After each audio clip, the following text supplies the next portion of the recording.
ଯେଉଁମାନଙ୍କର ଶନି ମହାଦଶା ଚାଲିଛି ଶନି ଏବଂ ଶନି ଜାତକରେ ଖରାପ ସ୍ଥାନରେ ରହିଛନ୍ତି ସେମାନେ ବ୍ଲାକ୍ କଲର୍କୁ ପୁରା ଏଭଏଡ୍ କରନ୍ତୁ, ନହେଲେ ଆପଣଙ୍କର କର୍ମ ସବୁ ସ୍ଲୋ ପ୍ରୋସେସ୍ ହେଇଯିବ।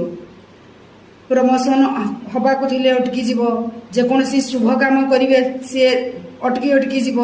କରାପସନ୍ରେ ଯେଉଁମାନେ ଲିପ୍ତ ରହିଛନ୍ତି ଏ ସମୟରେ ଏକ୍ସପୋଜ୍ ହେବାର ବହୁତ ସମ୍ଭାବନା ରହିଛି। ଶନି ଯେହେତୁ ସ୍ଲୋ ପ୍ରୋସେସ୍ ଗ୍ରହ, ତେଣୁ ବ୍ଲାକ୍ କଲର୍କୁ ଯେତେ ଏଭଏଡ୍ କରିବେ ସେତେ ବ୍ଲାକ୍ କଲର୍ ଦାନ କରିବେ, କିନ୍ତୁ ବେଶୀ ତାହେଲେ ଦେଖିବେ ଶନିଦେବଙ୍କର ଶୁଭ କୃପା ବି ପ୍ରାପ୍ତି କରିବେ। ଆଉ ଶନିଦେବଙ୍କର ପ୍ରତିକାର ବି ଧୀରେ ଧୀରେ ଆପଣଙ୍କ ଜାତକରେ ହେଇ ଚାଲିବ। ଏସବୁ କଥାକୁ ଆପଣ ଫଲୋ କରନ୍ତୁ, ଦେଖିବେ ଶନିଦେବଙ୍କର ଶୁଭ କୃପା ବି ପ୍ରାପ୍ତି କରିବେ। ଜାତକରେ ଶନି ଯଦି ଖରାପ ସ୍ଥିତିରେ ଅଛନ୍ତି ତାହା ଧୀରେ ଧୀରେ ପ୍ରତିକାର ମାଧ୍ୟମରେ ଆପଣ ଖଣ୍ଡନ କରି ବି ଚାଲିବେ।